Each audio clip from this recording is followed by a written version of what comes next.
This should all be about Lynette Dawson today, and we're going to make sure it is. Lynette Dawson disappeared 40 years ago.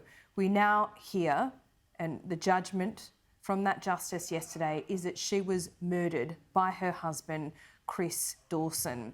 It's been a long time coming, but justice has finally been delivered.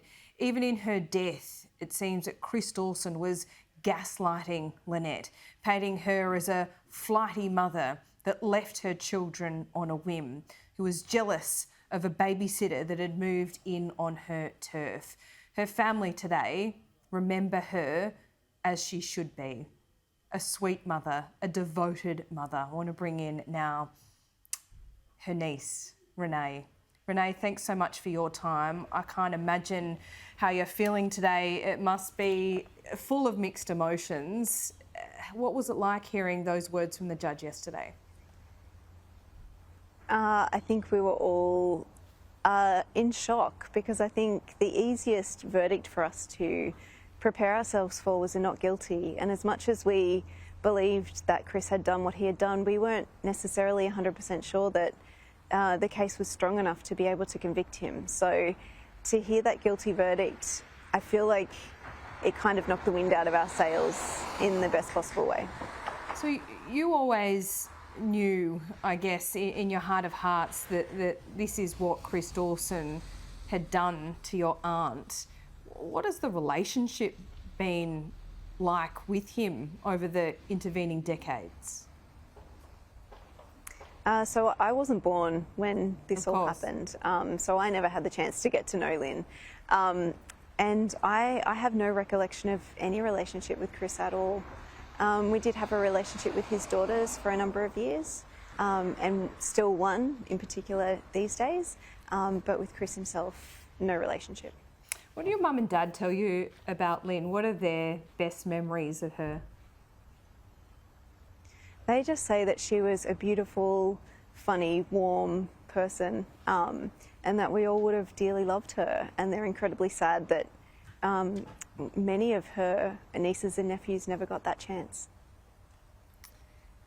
No, and we see these pictures today of him being moved to a more permanent facility. He will likely spend the rest of his life behind bars. Is that comforting to know that would happen? How do you feel about that? I think it's quite a strange emotion. We take no joy, we took no joy in watching him be handcuffed and walked out of the court yesterday. To us, it was more about Lynn.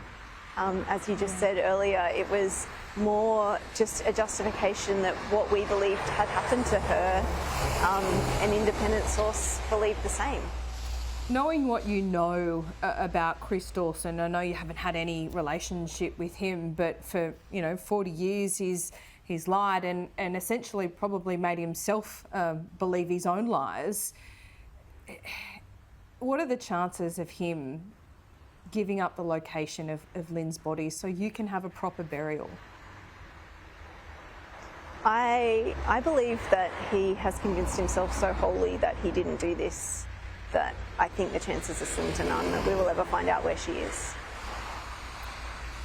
And there are mechanisms within the law that can, I guess, apply pressure to people like Chris Dawson. We see that in Queensland with a no body, no parole policy. That doesn't exist in New South Wales. So is this where your efforts now lie? I think, to be fair, at the moment we'll just soak in this. But Fair ultimately that would be ideal, especially if it's a precedent, and it is in all other states. It seems silly that New South Wales wouldn't follow behind. Absolutely fair enough. Renee, before I let you go, I mean, you're a young woman, as am I, sitting here in pink today, and you've got a touch of almost pink on as well, like you did yesterday. I do. When Lynette was murdered, she was, around our age. I think what's happened yesterday and Chris Dawson and that guilty verdict speaks to so many women. You can't murder your wife and get away with it. Absolutely, or even any form of abuse. It's just so much more open now than it was then, and I guess more openly talked about. So it's sort of a win for everyone in that respect.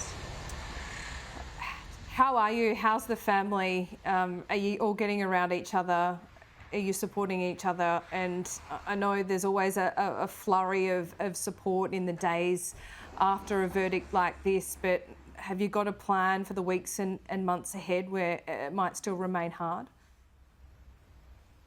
Yeah, we're definitely feeling the support from far and wide today. It's been incredible. I think obviously the weeks and months ahead there may be some challenges that get thrown up, but just as with everything else, we'll just deal with those as they come. I tell you what, if you've got Hedley Thomas in your corner, you know, and you're in a good position, and Hedley is certainly there, isn't he? Absolutely.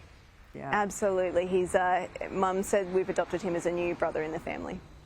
That's beautiful. Thanks so much, Renee. And look, thanks for being so generous with your time this morning.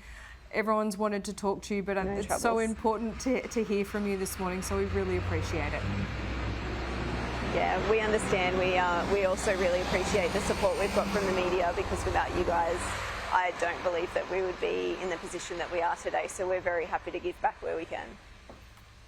Renee Simms, thanks so much. Thank you.